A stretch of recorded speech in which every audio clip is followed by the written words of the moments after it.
Ça fait beaucoup. Oui, madame.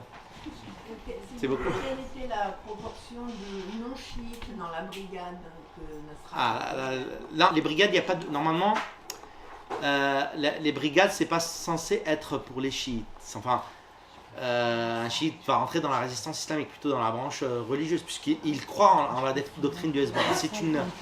C'est une brigade qui inclut toutes les autres communautés. Après, on n'a pas les chiffres exacts. Hein. Là, on est dans la confidentialité militaire. Le Hezbollah ne dévoile pas ces chiffres. Oui. On disait que le Hezbollah a toujours une certaine popularité au sein du Liban. Ouais. Et elle a été affaiblie à cause de la mort du secrétaire général et de la chute de Al-Assad. Et qu'est-ce qui fait qu'elle a élu la chute de Bachar el-Assad, ancien. Qu'est-ce qui fait qu'aujourd'hui, le président qui a été élu, il est contre le Hezbollah? Quelles sont les dynamiques parce que, oui, bien sûr. C'est très simple. Le président de la République au Liban n'est pas élu au suffrage universel direct comme en France. D'accord? Il est élu au suffrage indirect. C'est le Parlement qui élit le président de la République. Et comme au Liban, l'influence étrangère est très présente, comme on va le voir demain, je vais développer ça, il y a eu des pressions internationales pour l'élection du président actuellement qui s'appelle Joseph Aoun. D'accord? Donc l'Arabie Saoudite a fait pression, les États-Unis ont fait pression, même la France. Et donc c'est dans ce contexte-là, dans ces circonstances-là, que Joseph Aoun a été élu. Le Hezbollah n'a pas pu faire grand-chose, notamment aussi lors de la nomination du Premier ministre qui s'appelle Nawaf Salah. Voilà. Donc là aussi, il est très opposé au Hezbollah. Et tout ça s'est fait en quelques jours ou quelques semaines après la guerre. Voilà. Mais au niveau de sa popularité, rien n'a changé. La principale popularité du Hezbollah, elle est au sein de la communauté chiite. Le reste, c'est des alliés, c'est des coalitions. Est-ce que le Hezbollah a perdu en popularité au sein de la communauté chiite? Alors, on a un chiffre, c'est les élections municipales de 2025. L'année dernière, pile. Le Hezbollah n'a perdu aucune municipalité. Malgré la guerre, malgré tout ce qui s'est passé. Il faut savoir qu'il y a aussi on est dans un esprit communautaire. C'est-à-dire que la communauté chiite aujourd'hui se ressent en danger. Et quand une communauté se ressent en danger, elle va se braquer, elle va s'unir pour faire face à ce danger extérieur. Donc la meilleure façon peut-être d'entretenir la popularité du Hezbollah, c'est de faire sentir la communauté chiite qu'elle est en danger, et en danger existentiel. Puisqu'aujourd'hui, Israël a non seulement occupé le sud-Liban, là, dans cette guerre-là, il y a beaucoup de villages qui sont occupés, mais elle a détruit les territoires. Elle a saqué les territoires. C'est-à-dire que ces populations ne peuvent plus revenir dans leur village. Donc là, on est dans une perte territoriale pour une communauté qui considère que ce territoire fait partie de son existence, de son enracinement historique. Parce qu'il faut savoir, là, il y a toute une histoire en lien avec le sud-Liban, qui est Jabal Hamel, qu'on appelle Jabal Hamel, et qui est en lien avec des origines ancestrales de la communauté chiite au sud-Liban. Donc c'est ce danger-là qui peut avoir un effet contre-productif. C'est-à-dire que ça peut renforcer le Hezbollah plutôt que l'affaiblir. Oui. Il y a eu aussi les funérailles de Nasrallah qui ont montré quand même sur bien sûr, sur le plan symbolique, il y a aussi les funérailles qui ont eu lieu l'année dernière, en février. Donc il faut savoir que Hassan Nasrallah a été enterré secrètement durant la guerre, suite à sa mort. Puis ensuite, ils lui ont fait des funérailles officielles, 5 mois après la guerre. D'accord? Donc ils ont... Oui. Merci beaucoup pour ce résumé du livre que je n'ai pas lu, donc je ne peux pas dire quelque chose par rapport au livre, mais j'ai une question. Oui. Pourquoi il manque dans cette discussion le contexte? En fait, la marginalisation historique du Sud et des chiites est très importante. Et c'est même avant la guerre, c'est avant la colonisation, c'est historique au Liban. Et c'est un grand facteur. Pourquoi on a une résistance du Sud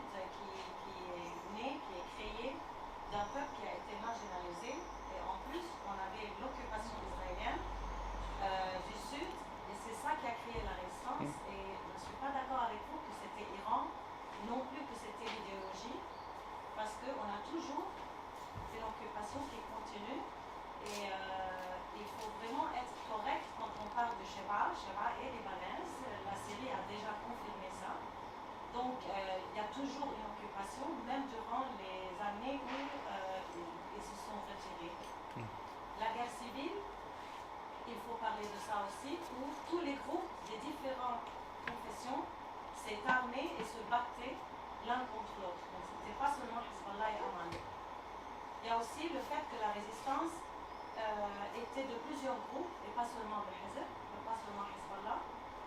Il faut aussi, je pense, vraiment parler du rôle de l'extrême droite chrétienne au Liban, qui a collaboré avec Israël et qui a aidé l'occupation à continuer, et le fait que le Liban était divisé dans l'armée. Et que le fait que Hezbollah est un mouvement du peuple qui a été soutenu par l'Iran, mais tous les groupes armés au Liban, même aujourd'hui les groupes qui ne sont plus armés, même si je pense qu'ils sont toujours armés, ils sont tous soutenus par des forces des pays étrangers de toute la région et du monde. Je pense que ça manque beaucoup dans la discussion et ça m'énerve un peu. Le fait que la corruption de tous les leaders libanais, sauf Hezb, ça aussi il faut le reconnaître. La corruption est assez claire parmi le tout, même Aman, mais pas le Hezb, pas Hezbollah. Ce qui fait qu'il est beaucoup plus respecté que les autres partis, même s'il a des défis. Moi je ne suis pas avec Hezbollah, je n'appartiens même pas à cette communauté. Il y a aussi le fait que Hezbollah, durant un contexte où il manque de services sociaux, Hezbollah a pu apporter des services sociaux dans le sud qui a été négligé pendant une centaine d'années au moins. Il faut lire le livre. Oui, je vais lire. Et que le fait que Israël est un projet expansionniste et que la seule chose qui arrête le projet israélien expansionniste à réussir à prendre le Liban, ça a été la résistance. Avant, ce n'était pas seulement Hezbollah. Maintenant, malheureusement, ils sont tout seuls à résister. Et le fait que Hezbollah aujourd'hui, et même avant, mais aujourd'hui, comme vous venez de le dire, est ciblé par tout le monde, y compris l'assassination de presque tous ses leaders. Il faut dire que Hezbollah a été assassiné, pas tué. Il était assassiné. Et finalement, le fait que Hezb ne représente pas seulement la majorité des chiites, mais la majorité du peuple qui sont, parce qu'il y a beaucoup d'études qui ont été faites récemment qui disent que 80% du peuple libanais est avec la résistance.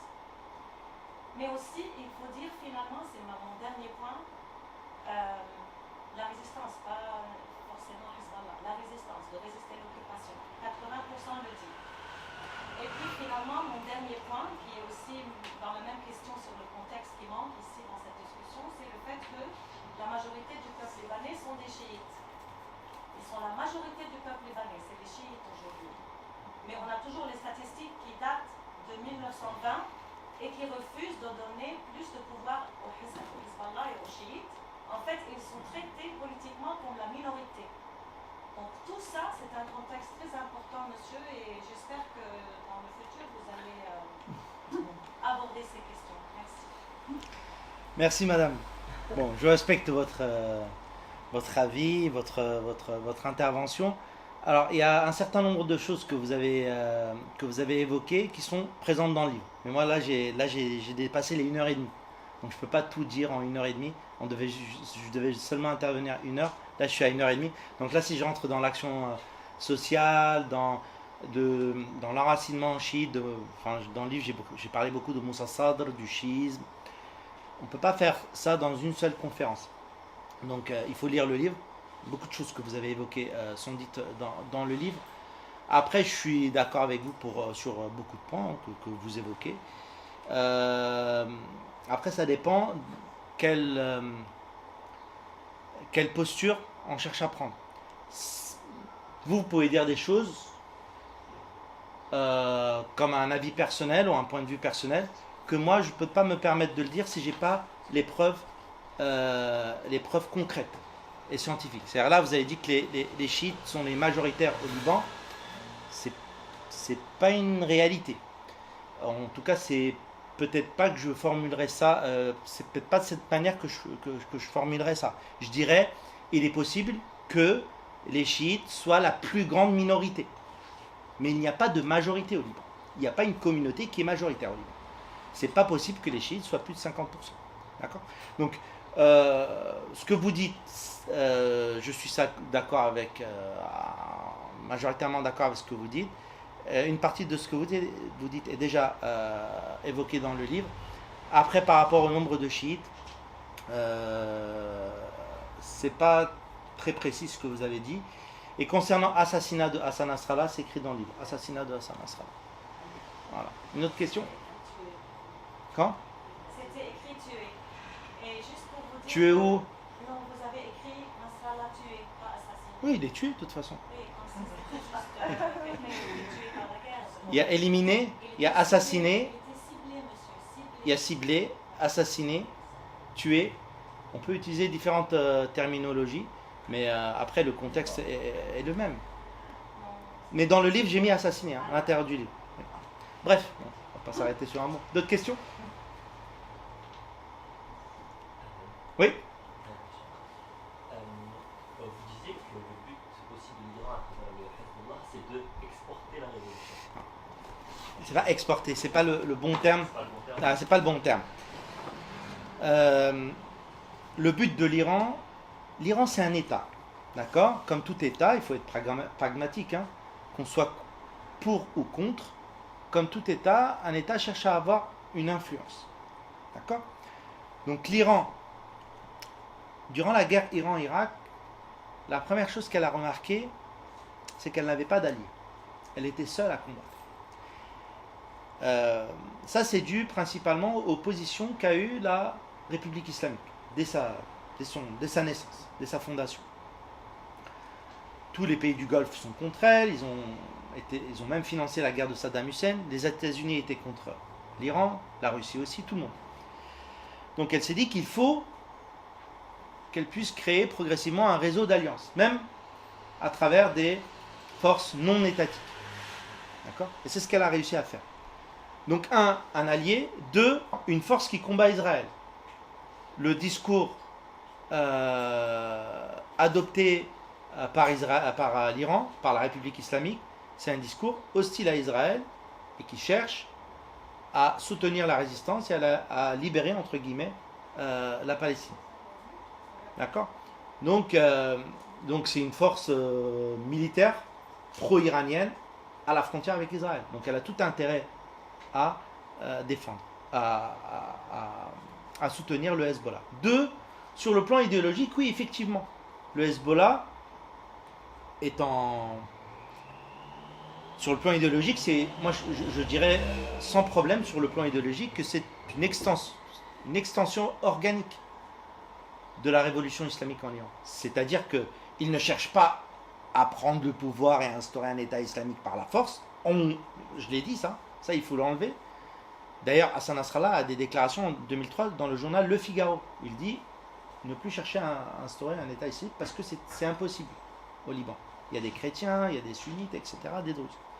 Mais, sur le plan de son idéologie partisane, à l'échelle de sa communauté, oui, il défend la doctrine de Wilayat al-Faqih, donc l'attachement au guide suprême en Iran, tout le concept chiite révolutionnaire qui est venu de l'Iran, il l'a repris, le Hezbollah, tel quel. Donc c'est, on peut dire, une extension sur le plan culturel et idéologique, oui, sur tout ça. Et ça devient ensuite une extension qui permet aussi de sécuriser un petit peu le territoire, et c'est plus seulement religieux où on veut étendre notre idéologie islamique. Sécuriser le territoire, c'est-à-dire dans la... Ils ne sont pas hostiles aux autres minorités. Pas du tout. Etc. Voilà. Pas du tout. Alors que si ils auraient voulu forcément islamiser le pays avec une révolution islamique et de l'étendre, ils auraient peut-être été hostiles à ces minorités. Hassan Nasrallah dit lors d'un discours, pour instaurer une république islamique, il ne faut pas une majorité simple, il faut une grande majorité. C'est-à-dire, il dit qu'il faut qu'il y ait au moins 80% de la population qui soit pour l'instauration d'un État islamique, parce que ce régime est très particulier. Déjà, il faut l'accepter. Et de deux, il va être attaqué de l'extérieur, comme c'est le cas pour l'Iran. Donc, conscient de cela, il dit que même avec 51%, on ne peut pas faire un État islamique. D'accord? Donc, concrètement, au Liban, on n'aura jamais 80% de musulmans chiites qui vont dire on veut une république islamique. Donc, concrètement, c'est un projet qui est mis en sommeil. Le Hezbollah aujourd'hui a intérêt à échanger et à s'allier avec toutes les autres communautés du pays. Chrétiens, sunnites, druzes. Bon, on n'a pas de communauté athée au Liban, ça n'existe pas. Mais concrètement, on a des gens athées. Oui, on a des partis qui sont plutôt civils, laïcs. Ça existe, mais ils sont faibles. Les partis laïcs, il faut le savoir, au Liban, ne pèsent pas autant que les grands partis confessionnels. C'est la réalité. Et ça montre que l'ancrage confessionnel est encore très présent au Liban. Oui, monsieur. Je pense que le jeune homme, il voulait parler de l'idée de la révolution islamique anti-impérialiste et non pas de... Culturel, oui, c'est ce que j'ai... Donc, j'ai dit, moi, c'est une importation sur le plan idéologique et culturel. Donc là, si on rentre dans les détails, je l'ai dit dans la séance. Donc, le combat contre Israël, la lutte, la libération de la Palestine, faire face à l'impérialisme. Il faut lire la lettre ouverte du Hezbollah. Faire face à l'impérialisme. L'esprit du sacrifice, mais dans le contexte religieux. D'ailleurs, le martyr, je ne rentre pas dans les détails parce que c'est très long à voir, à chercher, même dans le livre, je le détaille. Le concept du martyr et la doctrine chiite, c'est quelque chose de très important à connaître pour comprendre l'idéologie du Hezbollah. Ça, dans la première partie du livre, je le détaille de manière très large. D'autres questions? Oui? C'est vrai qu'on a vu une évolution de Hezbollah encore au début, à l'époque c'était très religieux et très anti tout le monde. Avec Nasrallah, il a fait évoluer le parti énormément vers une intégration libanaise, vers... il est encore très religieux. Donc Oui. Ils sont très religieux, c'est un parti islamiste. Mais en fait, ce qui a changé, pour ne pas faire porter le poids seulement à Soupret Tofayli, parce que Soupret Tofayli, il a concrètement été secrétaire général pendant 2 ans. Mais les années 80, le contexte des années 80, déjà, on est sur un parti idéologique naissant. Et vous savez, comme dans tous les partis idéologiques naissants, ses débuts sont très effervescents. D'accord? Ça, c'est la première chose. Le contexte de la guerre civile. Donc le Hezbollah ne se sentait pas dans cette contrainte où il devait adapter son discours pour qu'il puisse être audible au reste de la population libanaise, notamment les chrétiens et les gens qui ne sont pas religieux. Donc chacun était dans sa zone, dans ses régions, et pouvait dire ce qu'il voulait. Après la fin de la guerre civile, le Hezbollah devait nécessairement évoluer son discours vers quelque chose de plus libanisé, pour qu'il soit plus audible, pour qu'il puisse survivre à ce nouveau contexte de paix civile. Il y a une grosse différence entre le contexte de la guerre civile et le contexte de la paix civile.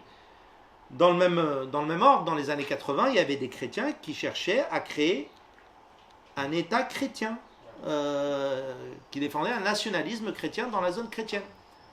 Donc là, aujourd'hui, même si certains peuvent le soutenir, c'est plus un discours défendu ouvertement dans l'espace public. Ça commence avec l'affaiblissement de l'État. Avec l'affaiblissement de l'État et avec le clivage de plus en plus tendu sur le plan confessionnel, on fait marche arrière vers des projets séparatistes. C'est ça le contexte duquel je parle. Il faut parler du contexte, pas seulement les cadres de Hezbollah. C'est le mouvement sur la jeune. Par contre, il serait bien de préciser On voit pas quoi? parce qu'aujourd'hui, il y a une propagande en France. C'est le Wahhabisme, c'est un mouvement terroriste. Alors que tout ça, en tout cas dans tout ce que vous avez expliqué, ça démontre que c'est pas ça du tout. Alors moi, je ne cherche pas à démontrer. Non, Chacun voilà. fait sa propre idée. Voilà, Chacun fait son aujourd'hui, propre... il y a une pression en France qui est énorme. Bon, on sait qui est derrière. Hein. Mais voilà, c'est important de le démontrer quelque part. C'est pas à vous de le démontrer, mais ça le démontre. Voilà. Moi, j'expose pour moi un objet politico-historique. Après, chacun fait son opinion sur le sujet. Le Hezbollah a été mis sur la liste des organisations terroristes à partir de 2013 surtout. On a eu une vague d'inscription sur la liste des organisations terroristes suite à son intervention en Syrie. Vous savez que la communauté internationale et surtout l'Occident ont cherché à faire tomber Bachar el-Assad. C'est à ce moment-là que le Hezbollah est intervenu pour contrecarrer cette offensive. Parce qu'il y avait un véritable soutien à cette rébellion syrienne. Des armes, de l'argent. Moi, j'ai des données par rapport à ça. Le CIA, la CIA, comment elle faisait passer les combattants depuis la Turquie, etc. À partir du moment où le Hezbollah a décidé d'agir militairement en dehors de ses frontières et contre la volonté internationale, il a commencé à être fiché un peu partout, à droite à gauche. À droite à gauche. Voilà. Donc ça peut se comprendre dans le sens politique. Après, moi je vous invite à lire le livre de mon directeur qui s'appelle Gilles Ferragu. Il a écrit un livre qui s'appelle L'histoire du terrorisme. Et il démontre que souvent, la question du terrorisme est une arme rhétorique. Donc c'est une arme qu'on lance contre l'adversaire pour le décrédibiliser. Hein? Si on remonte à la Deuxième Guerre mondiale, le Parti communiste français était aux yeux des nazis des terroristes parce qu'ils combattaient l'occupation. Est-ce que c'est une réalité? Est-ce que c'est vraiment des terroristes? Bien sûr que non, hein, soyons clairs. Mais voilà, c'était une arme rhétorique qu'utilisait l'occupant et le régime de Vichy pour discréditer les combattants, les résistants. Et il y en a d'autres, hein, des exemples. Si je prends les Kurdes, le PKK, il est considéré par certains comme des résistants et par la Turquie comme une organisation terroriste. C'est normal. C'est une des armes rhétoriques que va utiliser l'adversaire contre toi. Ça ne veut pas dire qu'il n'y a pas de terrorisme. Il y a des organisations qui sont clairement terroristes. Aujourd'hui, on ne peut pas dire que Daesh, ce n'est pas une organisation terroriste. Elle est de toute façon fichée, listée à l'ONU, dans le Conseil de sécurité. Al-Qaïda de même. Mais après, pour certaines organisations, ça peut être discutable. Le pire, c'est qu'il y a des organisations qui sont fichées à un moment et retirées. Comment on peut être terroriste pendant 2 ans et ne plus l'être après? Ça prouve que c'est vraiment une arme rhétorique Comme le président syrien. Sur le plan politique. Le président syrien était un chef d'Al-Qaïda, clairement. D'accord? C'est pour ça que je l'ai dit tout à l'heure. Ça c'est factuel ce que je dis. Hein. C'est pas. Al-Nosra, c'est la branche d'Al-Qaïda. D'accord? Quand les intérêts ont été que Al-Nosra ne soit plus une organisation terroriste et que leur chef, Ahmad Eshara, ne soit plus considéré comme terroriste, ils l'ont tout simplement retiré de la liste. Et il a été accueilli à l'Elysée. Hein, il a fait un petit tour à Trocadéro et il est parti à la Maison Blanche. Il a parfumé M. Trump. Donc, moi, ce que je veux vous dire, c'est qu'on a le droit d'avoir un esprit critique par rapport à cette question sensible du terrorisme. D'accord? Après, chacun a son opinion. Moi, je ne dis pas ni que c'est une organisation terroriste, ni que ce n'est pas une organisation terroriste. Ce n'est pas le sujet pour moi.